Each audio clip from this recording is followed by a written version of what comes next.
Hey guys, Asher coming at you today in Raid Shadow Legends with another champion guide. Today we have a Provoke special, a Hydra Provoke special. I'm going to go ahead and share my favorite build for Bivald of the Thorn, specifically as it pertains to Hydra Clan Boss. But first, a few shoutouts to you guys. We have Cryptic Berserk says, just pulled a Bivald and would love to see a guide on him and where to build him, thinking either Arena or Hydra would be key.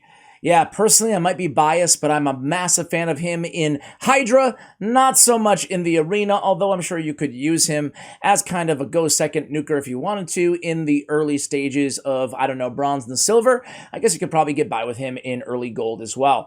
Jimmy Brassard says, I'm curious how you build Molly in Bivald for Hydra. I have both at 50, and they are just got high priority on my list of priority. Okay, higher on my list of priority. There we go. And then Melodica? I just pulled a Bivald and was wondering what I should do with him. But adding him to Sacred Order Faction Group helped me finish 3-star level 20 and 21. Congratulations. He was only level 55 with no Masteries. Definitely a good pull. He's S tier in Hydra. Says Crimea River. I get you. I can auto-battle Hydra on any rotation thanks to Bivald. Well, today we're going to help you guys do just that.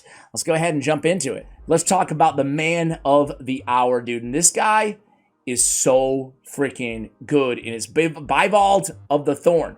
He's a really cool-looking champion. He's a previous Fragment Summon, I believe, or Fusion.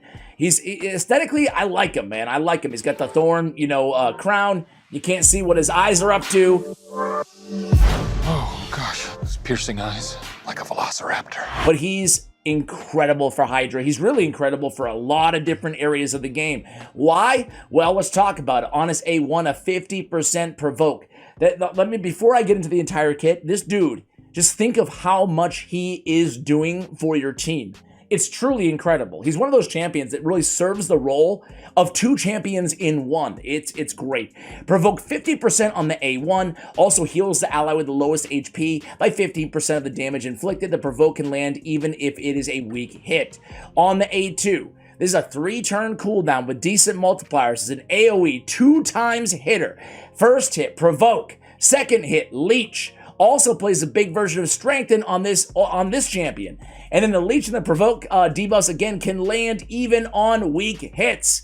And it keeps going, guys. Briar Nexus, A3 ability. Attacks all enemies, again, another AoE. Damage increased by 5% for each debuff on each enemy. Also heals all allies by 20% of the damage inflicted and places a shield buff on them for 2 turns equal to 20% of the damage inflicted.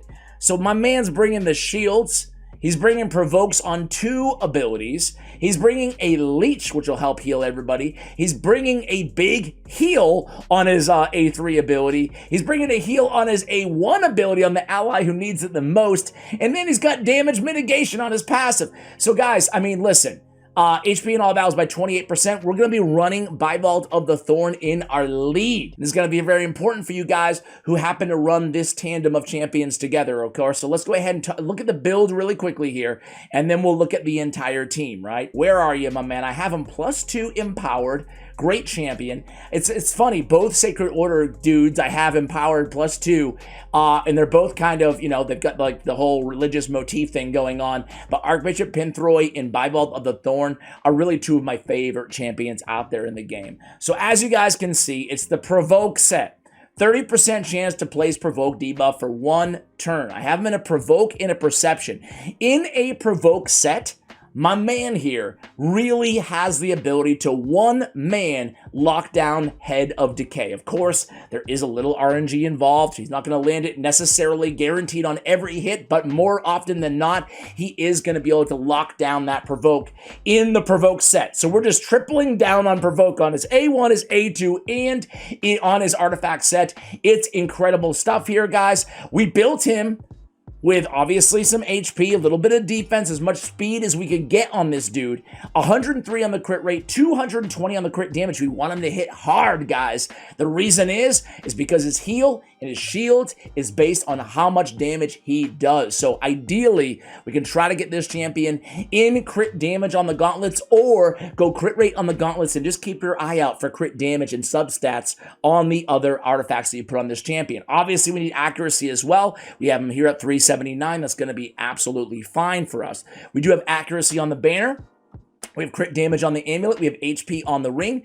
We have speed on the boots. Want this dude again as fast as we can possibly get him. We have HP percentage. Let's go ahead and ascend this. I went farming last night, farming some oil. Hey, we get more HP. Dude, a provoke chest. When am I ever going to use this thing? I guess on Bivald? Is it Bivald or Bivald? Bivald. Golly, man, I suck at life. I'm doing it. There goes a whole night of oil farming. Doesn't it go fast, guys? It's kind of like silver, man. You spend a ton of energy, a ton of time. You got to remember to like go to your computer, your device at the end of the night and be like, I guess I got to do this. I guess I got to farm. And then it's all gone. Boom. Just like that. Okay, so I'm screwing it up. But hey, 20% HP is going to be great, especially for this champion. I'm also, you know what? We're already going all in on this piece. Let's just go ahead and put some nice glyphs on it as well, get some more accuracy and resistance. So there we go, guys. HP percentage on the chest, and then, of course, crit damage on the gauntlets as we spoke about earlier. So, dude, look at this, guys. I have a quad roll. I don't have that many quad rolls on the account. I only have one quad speed. Do any of you guys have any? I have one quad crit rate, and the crazy thing is I only have, like, 8 provoke pieces on my entire account. So it was slim pickings, but the good news is they were pretty good pieces, because for me to keep a provoke, a set which I barely use, I had a very high threshold, right? So they were all like pretty good artifacts, which was nice because they were just kind of sitting there. Anyway, guys, I digress. You can see his total stats is a really big boy build here. And we brought his HP up from like 75 or 74 to 78 off of that ascension. Yes, please. Masteries on this champion. I did some testing, guys. Now, this might be intuitive or it might be obvious to some of you guys, but I like to share my learnings as I get them with you guys, because some of you might make the same mistake, and I'm not afraid of sounding stupid because I sound stupid all the time. I actually tried offense with Helm Smasher and offense with War Master, and just for the sake of it, offense with Flawless Execution. And what I did is I ran 2 runs in up to 30 rounds in each mastery selection.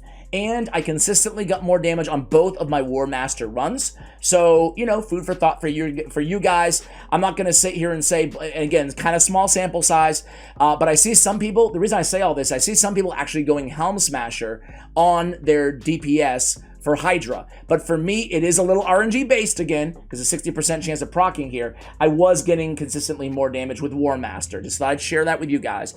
So, support tree, we came down here. We picked up, obviously, the healing masteries, right? I foregoed accuracy, because we already had enough on this champion. Instead, I went with Lay on Hands, get more heals. I went with Shield Bearer, get more out of my shields. I went with Rapid Response, increase that turn meter when buffs run out. I went Cycle of Magic, which is such an underrated mastery, man. It's only 5%. It sounds very underwhelming, but when it happens, it's very powerful, right? And in a Hydra clan boss, I mean, that could be going for 20 minutes, 30 minutes, 40 minutes, who knows? You get a nice couple cycle of magic procs, it can be a real difference maker on your team. Master Hexer to extend the duration of his leech, and Lasting Gifts to extend the duration of his shield and the strength that he brings to himself on the A2. All right, guys, enough talking about the, wait, does he have lore? To a losing game. What is it? All the fragment summons / fusions, they ought to have lore, man. I was looking forward to doing some lore on Bivald of the Thorn. Let's go ahead and jump into it here. I do like they have lore in game. I'm sure like not the majority of players actually care, but as I mentioned before on my second channel now, Rage Shadow Legends Champion Guides, I've kind of gotten into it, right? Just by reading them, by like forcing myself to read them, and then I kind of faked it till I made it. Now I really enjoy reading them. Anyway, guys, this is the team I was talking about. An important note, guys, any of you who run Inquisitor Shamil, you probably already know this, but just in case you don't, it's important, right? He's going to be filling a ally's turn meter, right? When he's instantly removing these Fear and True Fear debuffs on his passive. He's going to be filling the lead of your team's turn meter. So, in order to make Bivald of the Thorn, again, go even more often with his heals and his shields, and most importantly, his provokes, we put him in the lead spot. So we get more HP, we get more damage because he's going more often, then we get all of that support in the provokes as well.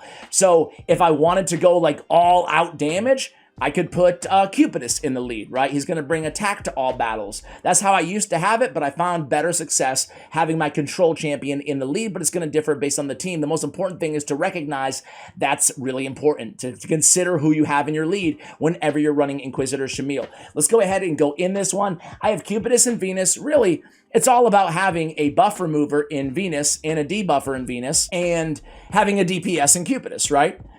We have Mithrala because she's so freaking good. She brings the Hex. She brings the increased attack. She brings, well, actually, Duchess also brings the increased attack, but she brings the increased defense. She brings a decent amount of damage. She's just amazing. But you guys can see here, we have the Head of Decay here right on the left-hand side. He is provoked. Pure Partner comes in, removes those buffs, and you guys are going to see that provoke is going to stay up there pretty much all the time. Now, I'm full autoing it out. Obviously, we could keep the Head of Decay alive and control the entire match, and that would equal even more damage, but we're going to fairly easily You smoke crack, don't you? be able to get the max reward. Man, I can't speak today. I apologize, guys. But again, you see this? These provokes are just they're never gonna come off, man, because again, we just have a chance at landing them so often on all of his abilities, plus the set. I meant to show you guys ahead of time. I'll try to remember to do it at the end. But as I mentioned earlier, a lot of my clanmates are using the same strategy, right? Putting him in the provoke set to get like that extra shot at provoke. So you can see the turn meter boost that he's getting from Inquisitor Shamil. I've seen it a few times now. There you go. Boost turn meter, boost turn meter, boost turn meter. So he's going to go again. This is his big shot. You can't let the people down, man. Aw, man. He went with the A3 and we lose the provoke. I talked a big game about how he's always going to be provoked. And we're going to lose it on one turn. But that's going to be, that's what happens when you lose it. But we made it pretty far. That's the good news. We made it pretty far in. And as I mentioned earlier, it is a little bit RNG based, right? But there it is. A fresh provoke on him right now. So that's it. The reason it's so important, just to state again the obvious, because I know there's a lot of new players or new viewers always tuning into the channel. First of all, I'm Ash. I put out mediocre Raid Shadow Legends content, and I can't speak for the life of me for whatever reason. Second off, why is it so important to control this head, right? Especially, again, for new players who aren't familiar with what all the heads do and stuff, right? So this dude is really annoying. He removes all debuffs from all heads and then fills the turn meter of all heads by 30%. Then on the A3, he removes all debuffs from the head with the lowest HP and places a life barrier on them for 4 turns that cannot be removed or stolen. So it's very important that they added about a year ago into the game that this is the only Head of Decay, he can actually be provoked. That way he'll be forced to only use his A1, which is just an attack the enemy lowest HP and a heal reduction. No big deal, right? So if we can lock him down, we don't have to worry about all the other heads being cleansed, thus having all those debuffs on them much more often. Now you guys can see, we're getting a lot of heals from these leeches up there all the time. All of these champions on the team, with the exception of Duchess, are built to do a little bit of damage, so they can actually heal back a lot of their lost HP as well, just through attacking because of Bivald bringing that leech. So here we go, guys. We have a 3 turns before we can rescue Mr. Cupidus. We have 10 million damage in 30 turns. That's not bad at all. That's not bad at all. We are in brutal difficulty. So what I'm going to do, guys, is I am going to come back at the end of this battle. I'm going to keep it on auto and just see how much damage we do. Again, ideally, we're not killing Head of Decay first, but I'm lazy and I'm all autoing out for you guys. I just wanted to show you the builds. Hey, guys, just checking in here. We're at turn 102, 44 million damage. I forgot to mention blessings, but we do have cruelty in terms of maximizing, again, a little bit more damage, decreasing that defense here. So we're looking really, really good here. My only goal is to beat Harrier, my clanmate. So stay tuned and we'll find out. All right, guys, so things just went awry. We lost the whole team. We lost the whole team to a crit, and we lost Mithrala, so that was a big bummer. Oh, no.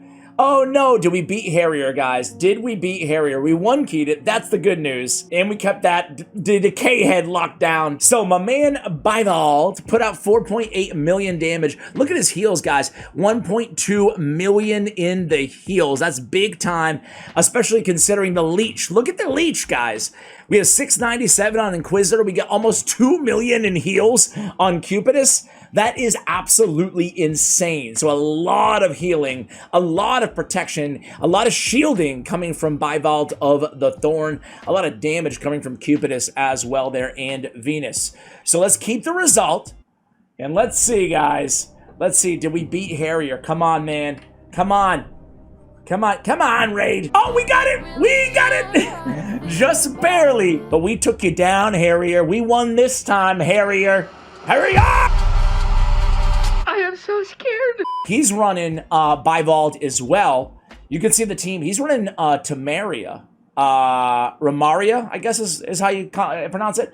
Ramaria, Mighty Uko, Bivald. Again, though, you can see in the Provoke and Perception sets, Cardial and Relentless, Sissia in Reflex, and then he has Michinaki as well in Relentless. I will say, if you don't have any Provoke gear, I personally would prefer to run Bivald of the Thorn in Relentless gear. That's how I would build him if I did not have any good Provoke gear, guys. Hopefully you found this video helpful. I think that Bivald is an incredible champion. So guys, keep the requests coming. I appreciate all of you, and as always, take care, guys.